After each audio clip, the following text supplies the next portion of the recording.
오늘 우리에게 주신 하나님의 말씀은 사무엘상 17장 12절에서 19절 말씀입니다. 구약성경 436쪽입니다.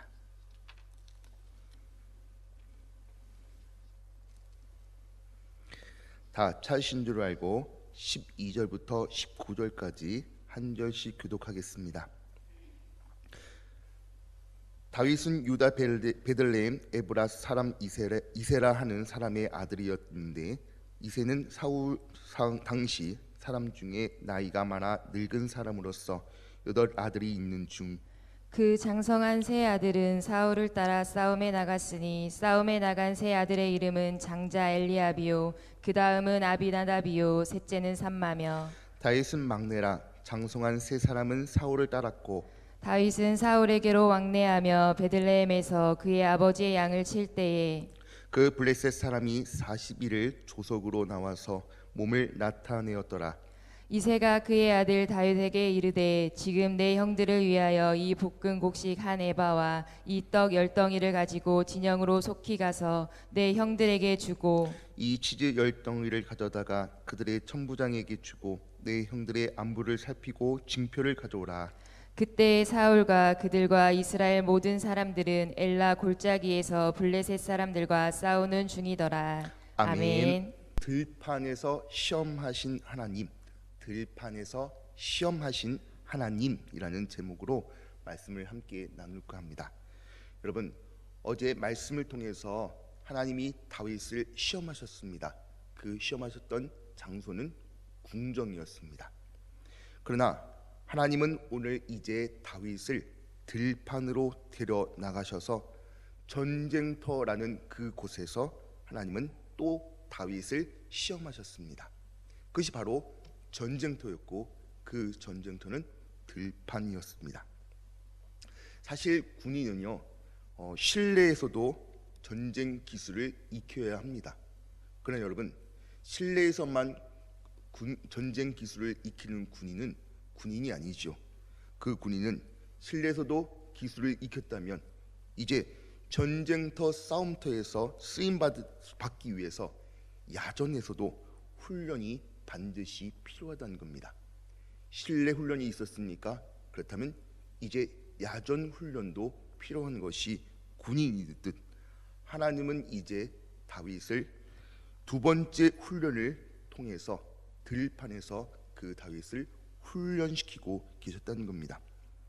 오늘 본문의 배경은 모두가 다 아시는 것 같이 다윗과 블레셋 거인 골리앗과의 싸움의 현장이었습니다.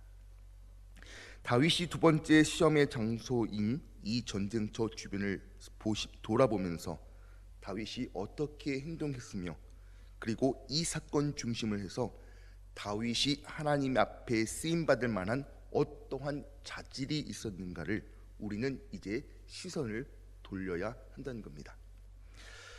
들판, 이 전쟁터에서의 시험을 통해서 하나님 앞에서 다윗의 모습을 오늘 말씀을 통해서 함께 은혜를 나눌까 합니다. 오늘의 말씀의 은혜는 총 6가지가 되겠습니다. 첫째는 하나님은 그 들판 그리고 전쟁터의 시험을 통해서 하나님께서 오늘 주신 말씀을 통해 첫 번째 우리에게 알려주신 것은 다윗은 일상 삶의 자리에서 늘 성실했다는 겁니다. 여러분, 다윗은요, 일상의 모든 생활 속에서도 늘 성실했던 사람이 다윗이었다는 것을 오늘은 우리는 이 본문 말씀을 통해서 잘 알 수 있다는 겁니다. 사무엘상 17장 15절 말씀입니다. 다윗은 사울에게로 왕래하며 베들레헴에서 그의 아버지 양을 칠 때에 라고 말씀을 하고 있습니다. 여러분, 그가 전쟁터에 나온 것은 단지 심부름으로 그 들판에 나온 것이었습니다. 다윗에게는 아직 돌봐야 할 양떼가 있었습니다. 다윗은 또한 그것을 절대 게을리지 아니하고 자기가 해야 할 일에 충실하게 성실하게 늘 임했던 사람이 다윗이었다는 겁니다. 그래서 저는 다윗의 일상의 성실성을 한번 보기를 원합니다. 그는 전쟁터에 나가면서 자기가 해야 할 일을 절대로 게을리 하지 않았다는 겁니다. 맡겨주신 일에, 부름받은 그 일에 신실했던 하나님의 사람 다윗이었다는 겁니다. 여러분, 여기서부터 하나님이 다윗을 쓰셨기도 하셨고 놀라운 승리를 가져왔던 기적의 사역이 여기서 시작된 것입니다. 여러분, 다윗의 기적은요, 어느 날 어디에서 갑자기 생긴 것이 아닙니다. 하나님이 갑자기 다윗을 힘을 주시고 도와주신 것이 아니었다는 겁니다. 다윗은 일상생활 속에서 그는 자신에게 주어진 일에 최선을 다했고 충실했던 사람이 다윗이었다는 겁니다. 여러분, 예수님의 공생의 3년 생활을 보시면 예수님은 그 공생의 3년 동안 예수님은 성실히 그 모든 일들을 다 잘 감당하셨습니다.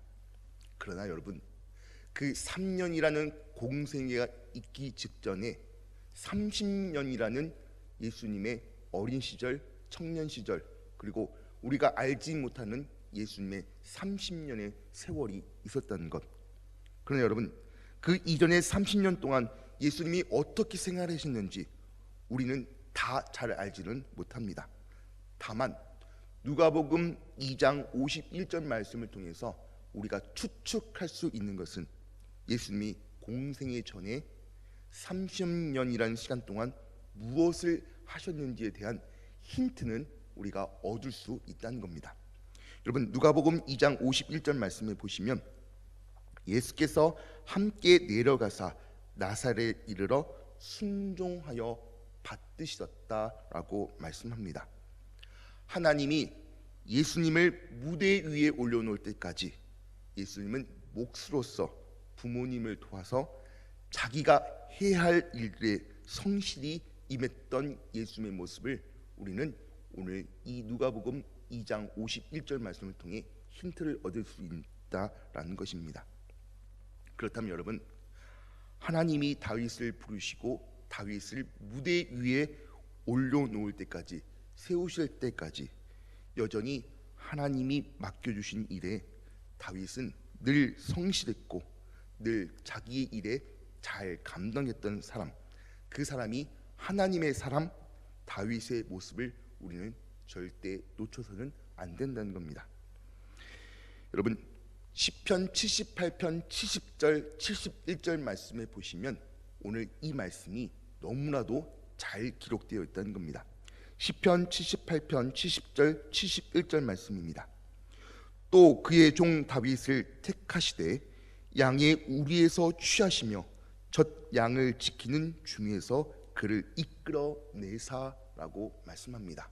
여러분, 오늘 시편 78편 70절 71절 말씀에 보시면 하나님이 그 종 다윗을 택하셨고 그를 양의 우리에서 취하셨다. 즉 그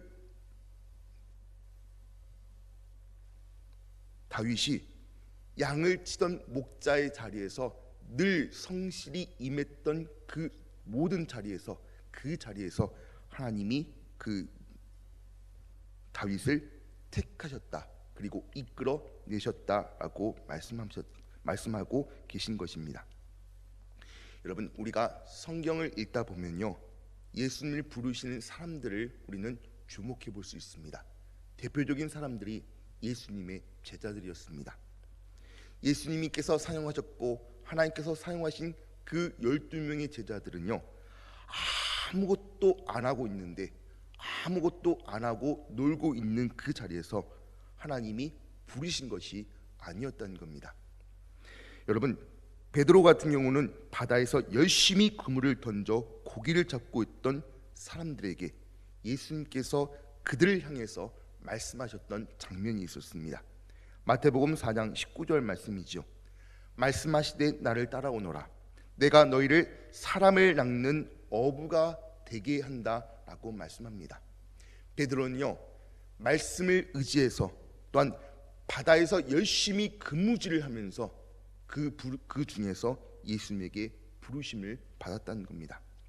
여러분, 세관에서 세금을 거두면서 자기 직분에 충실하고 있었던 사람, 그 마태를 예수님께서 어떻게 부르고 계셨냐면요, 마태복음 9장 9절 말씀을 통해서 예수께서 그곳을 떠나 지나가시다가 마테라 하는 사람이 세간에 앉아 있는 것을 보시고 이르시되 나를 따라오너라 하시니 일어나 따랐다라고 말씀합니다.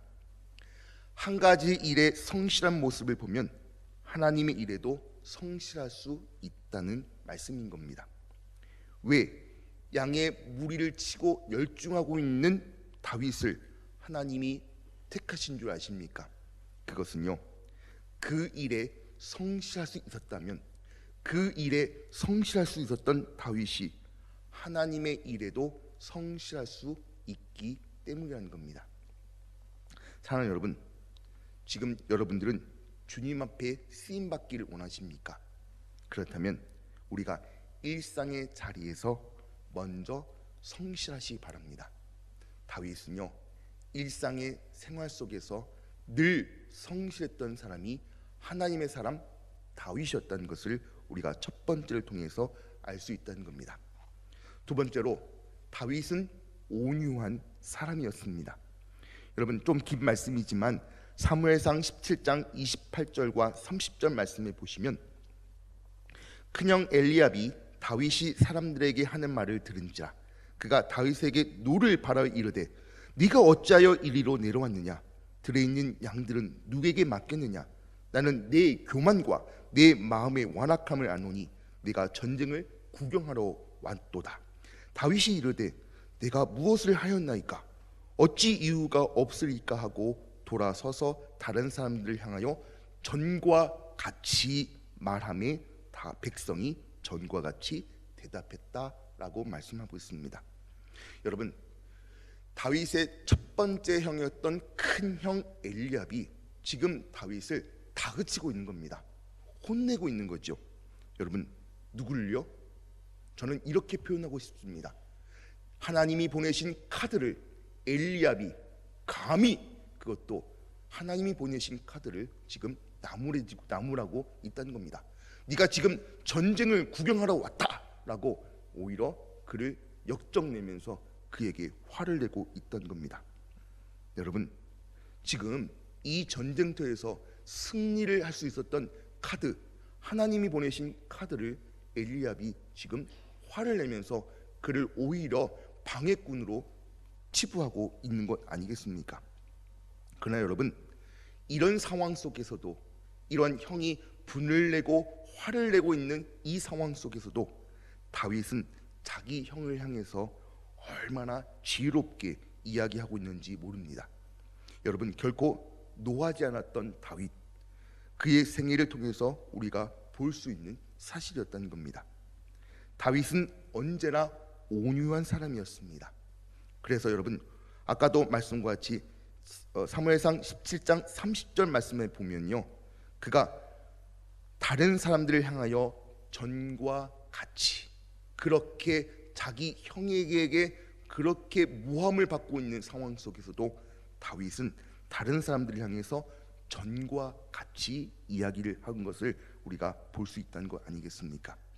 여러분, 디모데후서 2장 24절 말씀에 보시면요, 주의 종은 마땅히 다투지 아니하고, 다시 한번 말씀드리겠습니다. 주의 종은 마땅히 다투지 아니하고 모든 사람에 대하여 온유하며. 여러분들은 하나님의 종이십니까? 그렇다면 오늘 디모데후서 2장 24절 말씀과 같이 여러분들은 마땅히 다투지 아니하고 모든 사람에 대하여 온유해야 합니다. 이것이 하나님의 사람이고, 이것이 그리스도인이고, 이것이 하나님을 믿는 우리가 해야 할 일이라는 겁니다. 하나님이 쓰시는 사람에게서 하나님이 언제나 요구하시는 인격적인 특징 가운데 하나는 바로 이 온유함이었습니다. 세 번째로, 다윗은 약한 것을 보호할 줄 알았다는 겁니다. 성경에서 다윗의 또 다른 인격적인 특징을 우리가 발견할 수 있는데요, 사무엘상 17장 34절부터 35절의 말씀입니다. 다윗이 사울에게 말하되 주의 종이 아버지의 양을 지킬 때에 사자나 곰이 와서 양떼에서 새끼를 물어가면 내가 따라가서 그것을 치고 그 입에서 새끼를 건져내었고 그것이 일어나 나를 해하고자 하면 내가 그 수염을 잡고 그것을 쳐 죽였나이다 라고 여러분 흥분하면서 하는 다윗의 말이었습니다. 여러분 좀 전까지만 해도 제가 다윗이 온유한 사람이라고 말씀드렸음에도 불구하고 여러분 다윗이 하나님을 욕되게 한 골리앗과 싸우러 나가는 그 장면을 가로막고 있는 사울을 향해서 여러분 분노하며 말하고 있는 장면이었던 겁니다. 도대체 왜 다윗은 이 상황에서 흥분하면서 분노하면서 얘기하고 있는 것일까? 여러분 무엇이 다윗으로 하여금 분노하게 만들었는 줄 아십니까? 그는 곰이 와서 혹은 사자가 와서 양떼에서 새끼를 물어갔다는 이 장면 속에 다윗은 매우 몹시 흥분하고 있는 모습을 우리는 지켜볼 수 있다는 겁니다. 여러분 다른 것도 아닙니다. 여기서 다윗은 약자를 보호하려는 다윗의 뜨거운 애정을 우리는 볼 수 있는 것이었습니다. 곰이 혹은 사자가 와서 양떼 가운데에서 다른 건장한 양도 아닌 새끼를 훔쳐가려고 할 때 새끼를 보호하기 위해서 자기 몸을 던져서 곰과 싸웠다고 말씀하고 있습니다. 여러분 하나님께서는요 약한 것을 보호하고 약자에 대해서 애정을 갖는 사람들을 쓰기를 원하고 계십니다. 즉 약자를 늘 위하고 약자를 사랑하는 그 사람을 하나님은 또 찾으시고 그 사람을 사용하시고 그 사람을 쓰기를 원하고 계신다는 겁니다. 여러분 우리가 잘 아는 것 같이 성경에 보시면 하나님이 특별한 관심을 갖고 사랑하는 두 종류의 사람이 있다는 겁니다. 하나는 과부이고 하나는 고아였습니다. 인간적으로 가장 연약하고 가장 외로움을 당하는 사람들에게 하나님은 그분의 사랑을 표현하고 계신 것이었습니다. 하나님은 어린 목동 다윗에게 이러한 모습을 찾아내셨고 또 그 찾아내심을 통하여 다윗을 장차 이스라엘의 두 번째 왕으로 하나님이 사용하실 계획이셨습니다. 이제 네 번째로요, 다윗은 하나님의 영광을 지키려는 하나님의 사람이었습니다. 오늘 본문 말씀 사무엘상 17장 36절 말씀에 보시면요, 주의 종이 사자와 곰도 쳤은즉 살아계시는 하나님의 군대를 모욕한 이 할례받지 않는 블레셋 사람이리까 그가 그 짐승의 하나와 같이 되리이다 라고 말씀하는 장면을 우리가 볼 수 있다는 겁니다. 다윗이 또 분노하고 있습니다. 그 이유는 골리앗이 하나님의 이름을 더럽혔기 때문이었던 것입니다. 여러분 다윗의 분노는요 하나님의 거룩한 영광을 지키려는 마음이었습니다. 우리의 마음 깊은 곳에 하나님의 영광, 하나님의 거룩한 명예를 지키려는 거룩한 마음이 일어나야 한다는 겁니다. 여러분 그래서 다윗은 하나님의 영광을 위해서 일어서기로 굳게 결심했다는 겁니다. 그래서 주를 향한 마음이 살아있는 다윗을 하나님이 좋게 보셨다는 말씀이라는 겁니다. 여러분 그래서 그 유명한 말씀 고린도전서 10장 31절 말씀에 보시면 그런즉 너희가 먹든지 마시든지 무엇을 하든지 다 하나님의 영광을 위하여 하라라고 말씀하고 계셨던 것입니다. 저와 여러분에게도 먹든지 마시든지 주의 영광을 위해서 살아가시기를 주님의 이름으로 축원드립니다. 이제 다섯 번째로요, 그는 하나님의 능력을 전적으로 신뢰했다는 말씀이었습니다. 여러분 사무엘상 17장 45절 말씀에서 하나님이 다윗을 쓰실 수밖에 없었던 또 다른 하나의 이유가 있었는데 그것이 45절에 나와 있는 말씀이었습니다. 다윗이 블레셋 사람에게 이르되 너는 칼과 창과 단창으로 내게 나오거니와 나는 만군의 여호와의 이름 곧 네가 모욕하는 이스라엘 군대의 하나님의 이름으로 내게 나아간다라고 말씀합니다. 너는 네가 갖고 있는 무기로 나오지만 나는 내가 믿는 여호와 하나님의 이름으로 너에게 나간다라는 말씀이었던 겁니다. 이것은 전적으로 하나님을 믿고 하나님을 신뢰했던 다윗이 할 수 있었던 말이었고 바로 다윗의 굳은 결심이었고 그의 행동이었다는 겁니다. 여러분, 다윗이 기록한 수많은 시편을 통해서 다윗이 가장 제일 많이 부르짖고 있는 외침이 뭔지 아십니까? 그것은 하나님을 신뢰하라 라는 말씀이었습니다. 다윗은 항상 하나님을 신뢰했고 하나님을 향한 믿음이 언제나 그 마음속에 있었다는 겁니다. 그 믿음이 무서운 전쟁터 속에서도 그를 하나님을 믿고 하나님을 신뢰하게 만들었다는 겁니다. 여러분, 겁없는 골리앗을 향해서 그가 대들 수 있었던 것 무엇입니까? 바로 하나님을 향한 믿음과 신뢰였습니다. 여러분, 다윗이 승리한 것은 다윗이 승리가 아니라 다윗 마음속에 역사하고 계셨던 하나님을 향한 그 믿음의 승리임을 믿으시기 바랍니다. 여러분, 요한 1서 5장 4절 말씀에 보시면 무릇 하나님께로부터 난 자마다 세상을 이기느니라. 세상을 이기는 승리는 이것이니 우리의 믿음이니라. 여러분, 이 세상을 이기는 것은 바로 세상의 물질, 세상의 무기가 아니라 바로 우리의 믿음이 바로 우리를 하나님으로부터 세상을 이기게 만든다는 말씀인 것입니다. 이것이 바로 믿음의 위대한 승리라는 것입니다. 이제 마지막 6번째로요, 하나님을 향한 믿음 위에 자기가 해야 할 일에 최선을 다했습니다. 이 말씀이 무슨 말씀이냐? 여러분, 다윗은 하나님을 향한 믿음이 있었고 그 믿음으로 전쟁터에 나갔고 그 믿음으로 큰 거인 골리앗을 향해서 대적할 수 있었고 그리고 그 전쟁터에서 승리를 얻었습니다. 여러분, 그러나 하나님의 향한 신뢰를 추적하면서 우리가 다윗의 행동을 통해서 한 가지 잊지 말아야 할 사실이 하나 있다는 겁니다. 그것은 다윗이 믿음의 무기로 골리앗을 향해서 싸우러 나간 것은 기정사실이었습니다.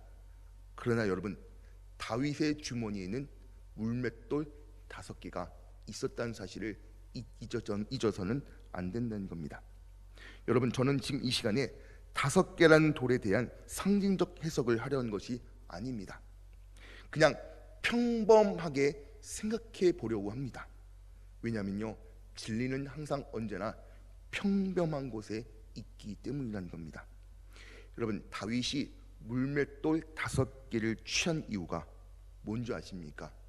저는 그냥 단순하게 생각해 본다면 하나를 던졌는데 혹 하나가 맞지 않으면 두 번째 돌이 있기 때문에 다윗은 싸울 수 있었던 겁니다.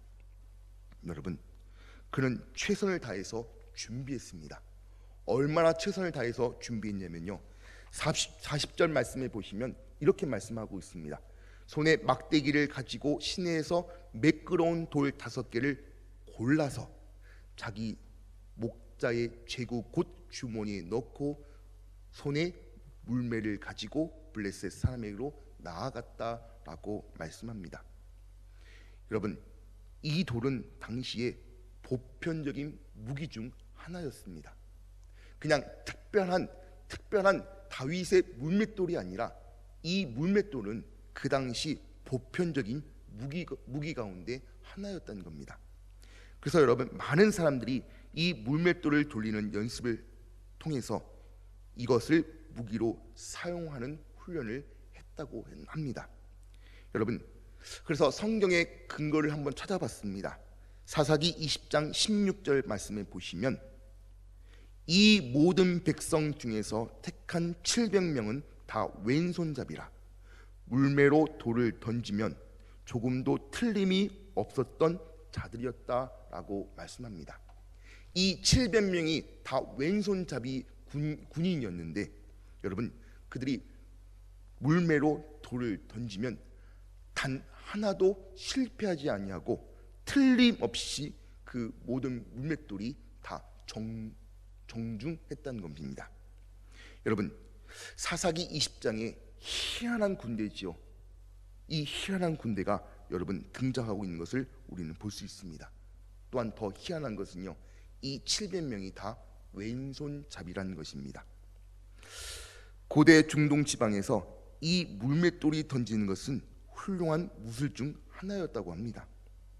아마 이 700명은 아마 갈고 닦으면서 그 물맷돌을 하나도 다른 곳에 떨어지지 않고 정중하게 명중할 수 있었던 이유는 뭔지 아십니까?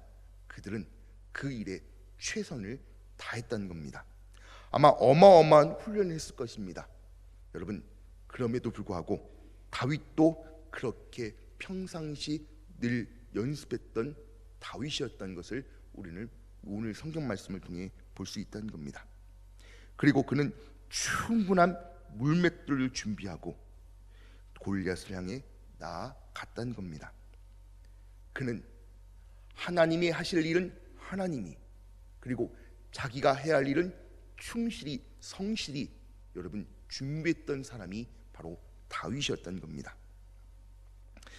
가끔 신앙 좋은 사람들이 빠지기 쉬운 함정들 가운데 하나가 하나님을 신뢰한다는 구실 속에 자신은 아무것도 안 하려고 하는데 있다는 것입니다.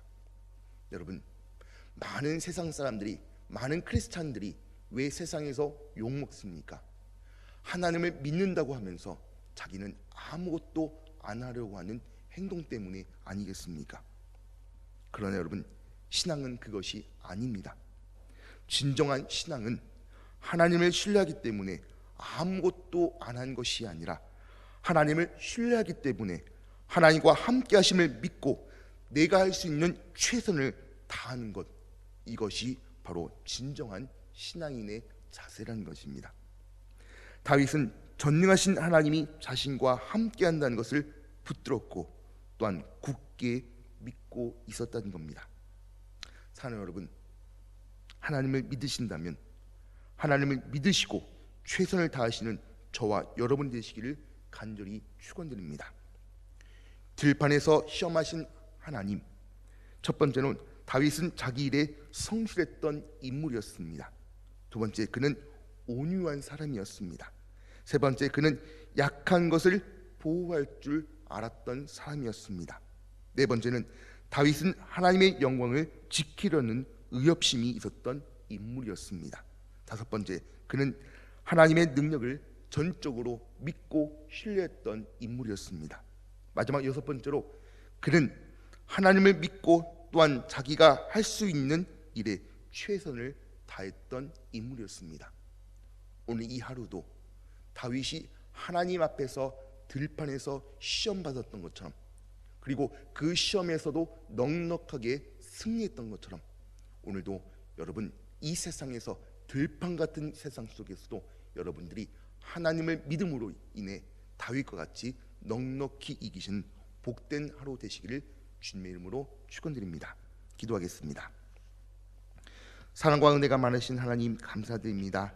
하나님, 들판에서도 야전에서도 그 하나님 다윗을 불러내시고 그 다윗을 통해 시험하였던 하나님을 저희들이 오늘 말씀을 통해 함께 살펴봅니다. 하나님, 다윗과 같이 우리도 자신의 일에 성실한 인물이 되게 하여 주시옵소서.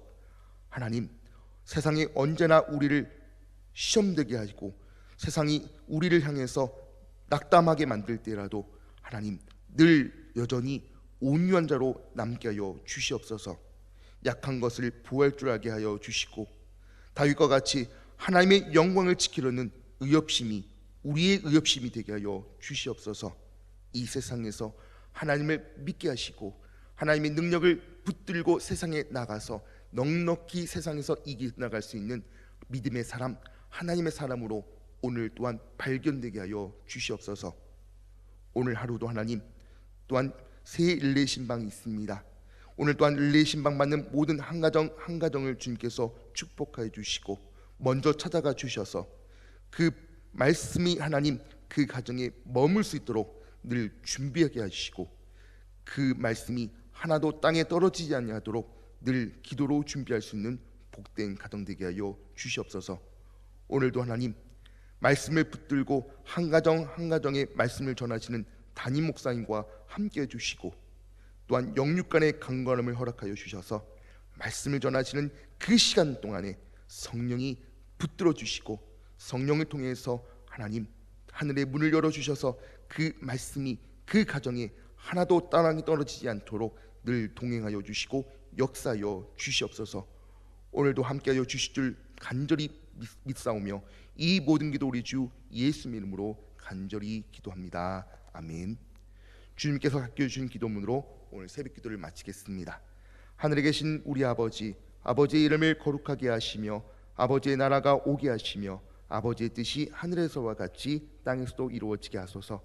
오늘 우리에게 일용할 양식을 주시고 우리가 우리에게 잘못한 삶을 용서하여 준 것 같이 우리 죄를 용서하여 주시고 우리를 시험에 빠지지 않게 하시고 악에서 구하소서. 나라와 권능과 영광이 영원히 아버지의 것입니다. 아멘.